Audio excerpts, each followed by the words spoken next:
What's up, Washington fans? It's your boy Ty with the BWHD Washington Report, and I'm coming to you with another video. Now today, we're going to get into a breakdown of the wide receiver room, talk about all the guys, see who we think will make the team, and talk about the 5 locks.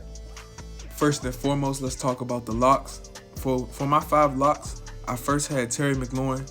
Easy, don't even have to talk about this one. Terry's earned it at this point. In my opinion, he's a top 10, top 12 at the least receiver. He has all the skills, all the tools you want. And as Ocho Cinco said, the man's in line for a huge blow-up year next year, breakout year, and show everybody he's easily top 10, top 5. So let's see what he can do. So that's number 1 for the locks. For my second lock, I have the one and only, the great Curtis Samuel. Honestly, Curtis was just a signing. And when you sign a guy for as much as we did Curtis, you have to have him on your roster. It's a no-brainer. Plus, the guy has talent. He's a dog. In my opinion, I think we can use him in so many different roles, but I kind of want to see him eating in that slot and on the outside a little bit. Hopefully, Diami can show he's an outside receiver or a guy I'm going to get to on the possible who can make that 6-spot list later. But for sure, I think Curtis Samuel's a lock. I mean, I would bet the house on this. Easy one. Our next lock is easy one. Adam Humphries. He's got to make the roster. He's going to make it. And he's honestly another signing. That's why he's on here. And I feel like he has to make it, but there's a chance he doesn't. But he knows our quarterback. You know, Ron Rivera knows how much of a dog he is. He's going to make it. Next guy, Diami Brown. Diami's honestly, he's the rookie. He's a top 3-round pick. You got to keep him on the roster. And the dude looks phenomenal in camp. So I can't wait to see him shine. And then lastly, we have Cam Sims, which you might not expect. But the way Drew Terrell, the wide receivers coach, talks about him, it looks like they're in love with this guy. And of course they are. He gave us some good production last year. So I would love to see Silky Sims back. With that being said, now let's get into our guys that could make the roster and could potentially have a spot on this team by the end of training camp. First on the list, we have my guy, Kelvin Harmon. Kelvin Harmon, honestly, he was robbed of a second year last year. I honestly think if that guy was in the game last year, our season goes a lot different from the wide receiver room.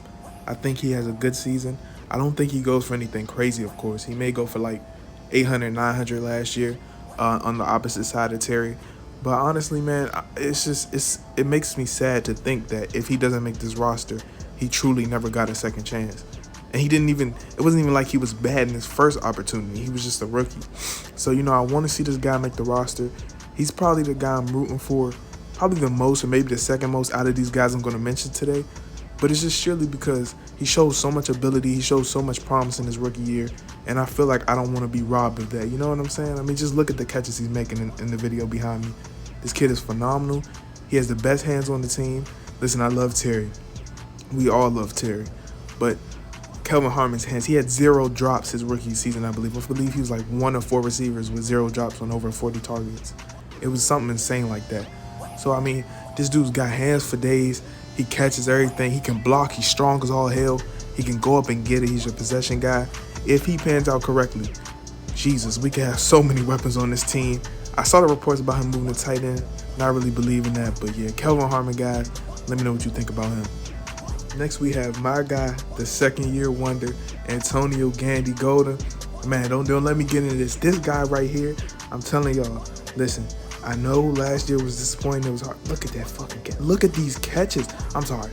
I know last year was disappointing. Last year was bad. But y'all got to realize this man has so much potential and talent. He can jump out the gym. He's a former, like, he used to do gymnastics when he was younger. He did, like, a track, I think, too.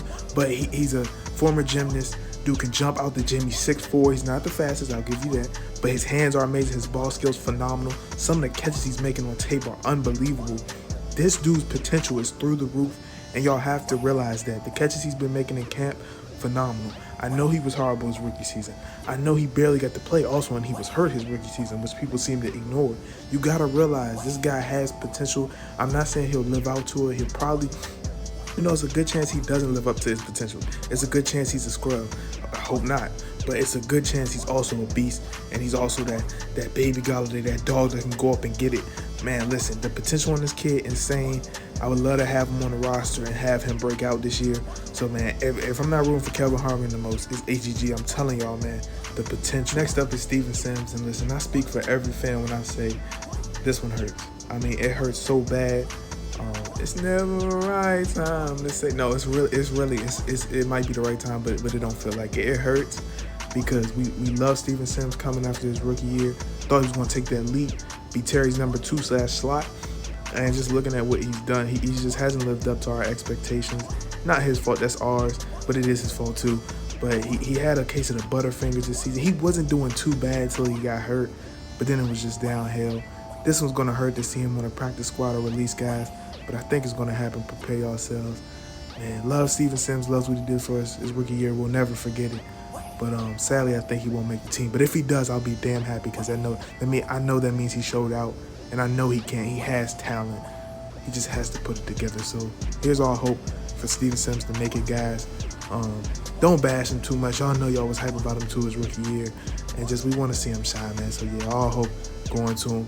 The best man gets the spot. I think he might have it, hopefully, because he does have the talent. But yeah, y'all. Next up, I have the trio of Isaiah Wright, Dax Milne, and DeAndre Carter. I grouped these guys together because they all have special team ability, but I don't know if they did enough to secure a spot on the team. First off, with Isaiah Wright, I feel like he did good last year in flashes against the Giants and against the Lions, but honestly, he messed up on special teams and didn't do enough to secure a spot, in my opinion. Next up, Dax. I think Dax is good, but he's a 7th-round rookie. Nothing guaranteed to those guys. He's very well-rounded. He has potential. I wasn't too high on him. He was my wide receiver 15 or 16, but the dude has potential. And I think if you practice squad him for a year and pull him up next year when Humphries is gone, he would be a good addition to the team.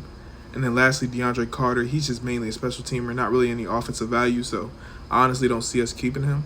But yeah, these are my takes. I might sound crazy for him, but let me know what you guys think down below. That's the end of the video, and yeah, like I said, let me know what y'all think. Comment, like, subscribe, please, and more content coming out weekly. Hail to the Washington football team. Let's go.